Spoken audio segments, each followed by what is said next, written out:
দর্শক, এই মুহূর্তে বিমানবন্দরে আছেন আমাদের বিশেষ প্রতিনিধি মিরাজ হোসেন গাজী। সরাসরি যুক্ত হচ্ছে তার সঙ্গে। মিরাজ, শুনতে পাচ্ছেন?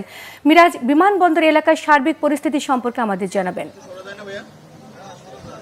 শোভা, শুনতে পাচ্ছি।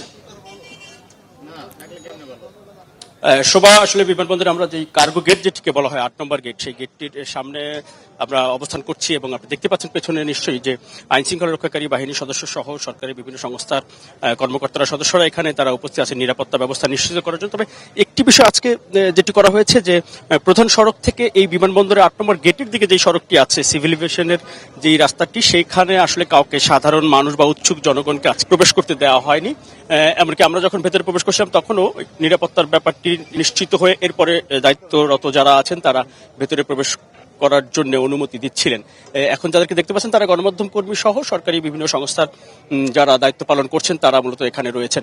ভেতরে যেহেতু ওসমান হাদির মরদেহ বহনকারী যেই উড়োজাহাজটি সেটি ভেতরে অবতরণ করেছে এবং সেখানকার কিছু আনুষ্ঠানিকতা আছে, সেই আনুষ্ঠানিকতাগুলো শেষ হলে এরপরে আসলে এই ৮ নম্বর গেট দিয়েই তার মরদেহ বের করে নিয়ে আসা হবে। এই জন্য বাইরে সবাই অপেক্ষা করছেন। ভেতরে অন্যান্য যে আনুষ্ঠানিকতা, যে কাজগুলো আছে, কিছু দাপ্তরিক কাজও থাকে, সেই কাজগুলো এখন সম্পূর্ণ হচ্ছে। কিছুক্ষণের মধ্যে ওসমান হাদির মরদেহবাহী গাড়িটি এখানে এই ৮ নম্বর গেট দিয়ে বের হয়ে আসবে, সেজন্য আমরা আসলে অপেক্ষা করছি এই গেটে।